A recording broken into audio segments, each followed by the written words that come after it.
Shalom saudara yang dikasih Tuhan, senang berjumpa kembali dimanapun saudara berada. Saya Henry Indrawan dalam program saya Christ Call of Faith, panggilan iman pada Yesus dalam roh dan jiwa.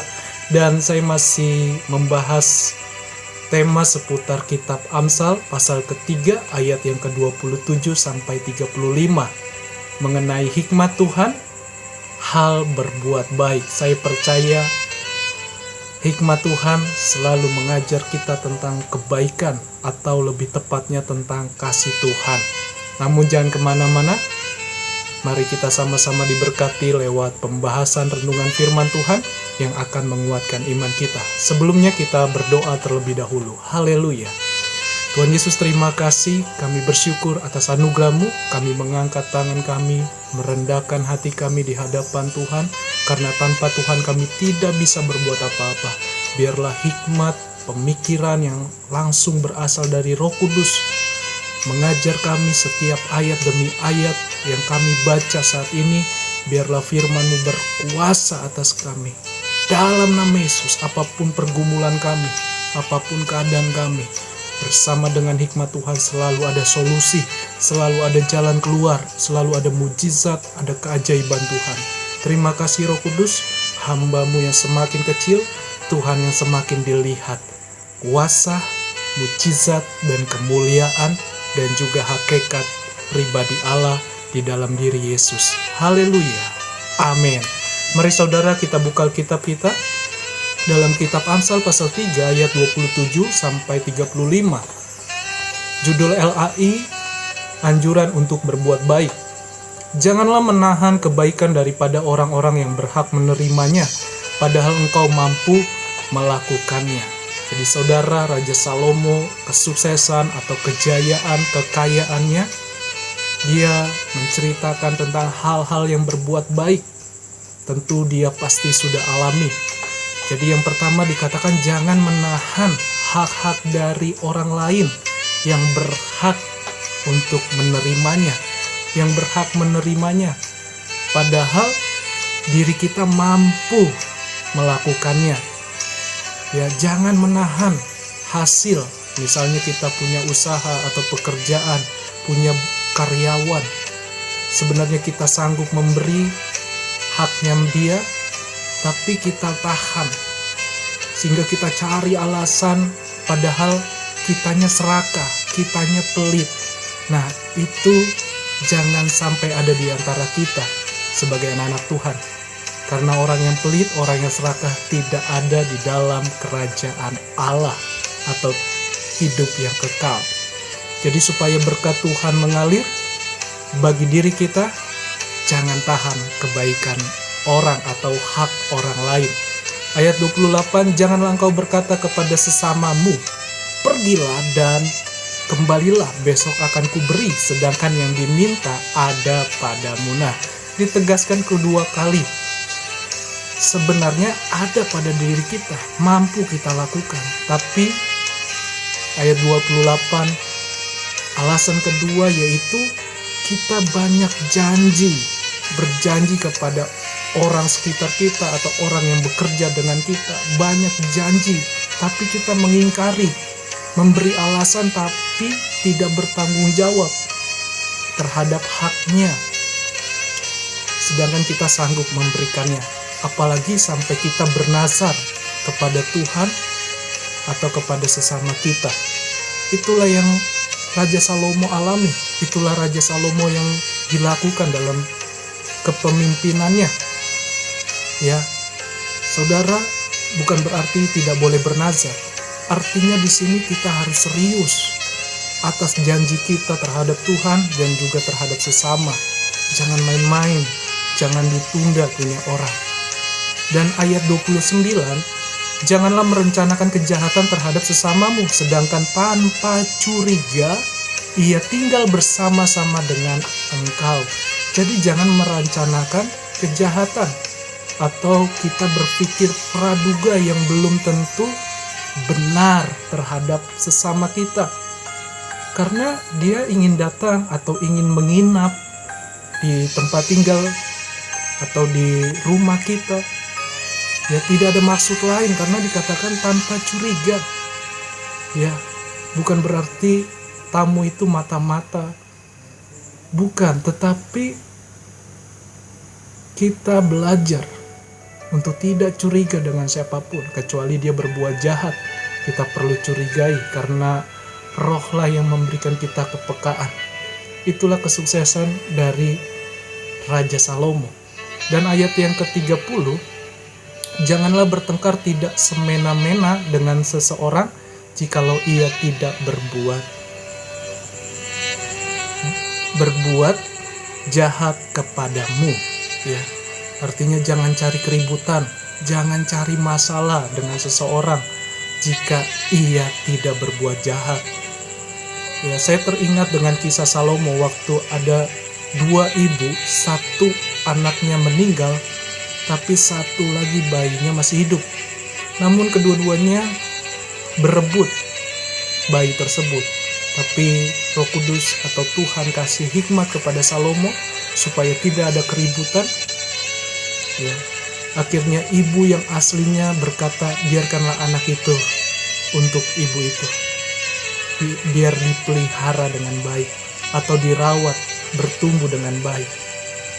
Lalu hikmat Salomo didapatkan dari Roh Kudus atau dari Roh Allah itu sendiri. Ternyata yang punya anak itu adalah ibu yang memberikan kepada ibu yang satu, yang berkata, kalau begitu bunuh saja anak itu, biar selesai perkara. Nah saudara, Tuhan kasih kita kepekaan.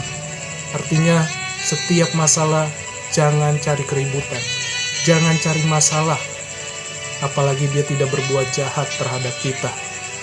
Dan ayat yang ke-31, janganlah iri hati kepada orang yang melakukan kelaliman dan janganlah memilih satupun dari jalannya.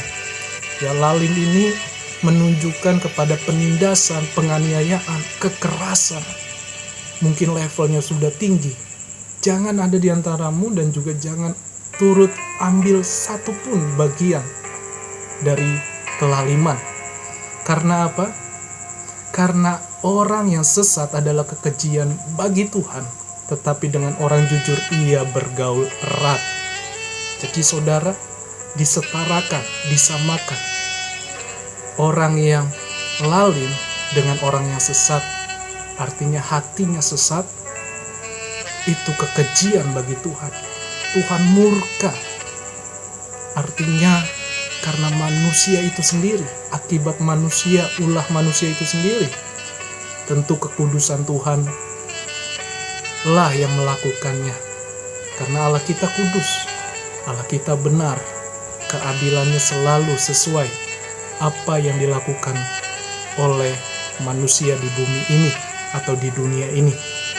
Dan ayat 32 dikatakan, tetapi dengan orang jujur ia bergaul erat. Orang jujur siapa? Orang yang tulus hati, yang murni, yang apa adanya, yang mengenal, yang taat, yang mengasihi sesuai dengan Taurat atau perintah firman-Nya. Ayat 33, kutuk Tuhan ada di dalam rumah orang fasik, tetapi tempat kediaman orang benar diberkatinya. Ya, kutuk Tuhan itulah artinya akibat dari kejahatan pasti kutuk, pasti ada murka Tuhan yang akan menimpa orang fasik. Orang fasik siapa? Yang tidak mempercayai Allah, yang tidak bertobat, yang tidak hidup beriman kepada Tuhan, yang menolak Tuhan sampai mati, sampai meninggal dunia. Itulah orang fasik, bebal, keras, membatu hati dan pikirannya, menolak Tuhan. Dan ayat 34 atau ayat 33 dikatakan, tetapi tempat kediaman orang benar diberkatinya. Ya, orang benar, mari ada di dalam hidup kita. Ayat 34, apabila ia menghadapi pencemooh, maka ia pun mencemooh, tetapi orang yang rendah hati dikasihaninya. Jadi saudara, apabila komunitas itu hanya menggosip, menghakimi, menghina, kita sendiri nanti kena batunya. Karena di dalam mencemooh pasti ceritanya akan ditambahkan, ya, atau ada yang dikurangi supaya kelihatan benar, kelihatan hebat, kelihatan wow. Tapi dia sedang menghakimi, dia sedang menghina, dia sedang menjatuhkan. Nah, inilah kesuksesan dari pribadi Raja Salomo. Dia tidak ada dalam kumpulan pencemooh.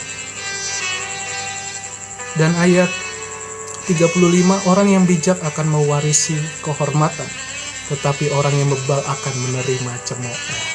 2 kali diulangi lagi, orang yang bebal menerima cemooh. Jadi jangan masuk dalam kumpulan komunitas yang mengada-ngada, mengira-ngira, menghakimi, menjas. Itu bukan bagian kita. Itulah yang dilakukan dalam kehidupan Raja Salomo. Tapi orang yang bijak, artinya orang yang takut akan Tuhan, yang punya hikmat, akan mewarisi kehormatan, ya, akan dipercaya, diberikan penghargaan oleh Tuhan, dan juga dihormati oleh sesama manusia.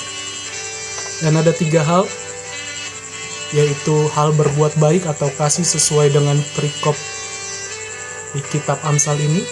Yang ke-1 adalah bertanggung jawablah di hadapan Tuhan, juga terhadap bagian orang lain. Nah, saudara, kita yang utama bertanggung jawab semuanya terhadap Tuhan.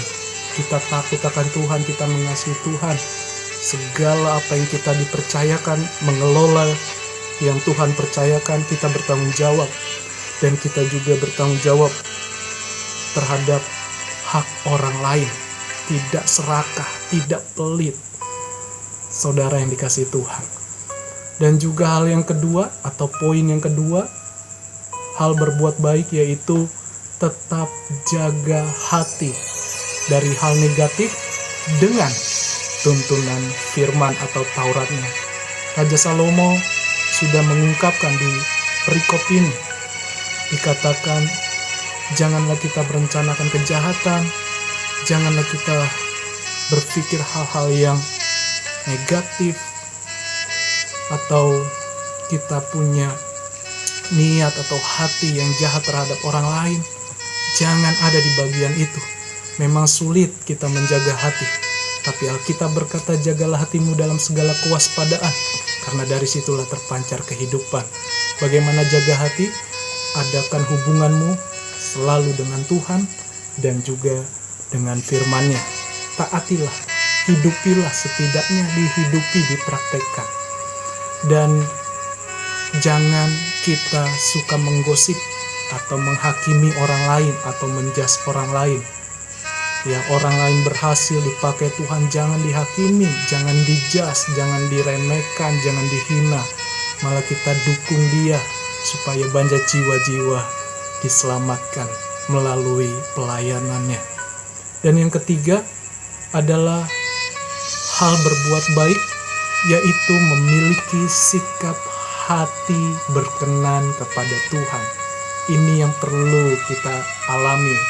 Tadi tetap jaga hati, sekarang miliki sikap hati yang berkenan kepada Tuhan. Hati apa? Hati yang jujur, rendah hati. Dikatakan akan mewarisi kehormatan, akan dipercaya hal-hal yang lebih besar lagi yang kita tidak pikirkan, Tuhan berikan, karena kita sudah setia dalam hal-hal yang kecil, mungkin hal-hal sepele, tapi bertanggung jawab di hadapan Tuhan. Hati yang jujur adalah murni, tulus, apa adanya, dan juga disertai dengan pikiran, yaitu hikmat Tuhan. Hikmat ada di dalam orang yang mengasihi Tuhan, yang takut akan Tuhan. Itu saja yang saya bagikan. Dan saya percaya saudara diberkati Tuhan, dikuatkan iman saudara di dalam Tuhan. Jangan lupa komen, like, dan subscribe. Bagikan channel ini ke banyak orang agar nama Tuhan Yesus yang dimuliakan. Saya hanya Allah Tuhan, biarlah kita sama-sama bertumbuh dan dipakai di dalam alat kemuliaan Tuhan. Tuhan Yesus memberkati kita semua. Shalom, haleluya.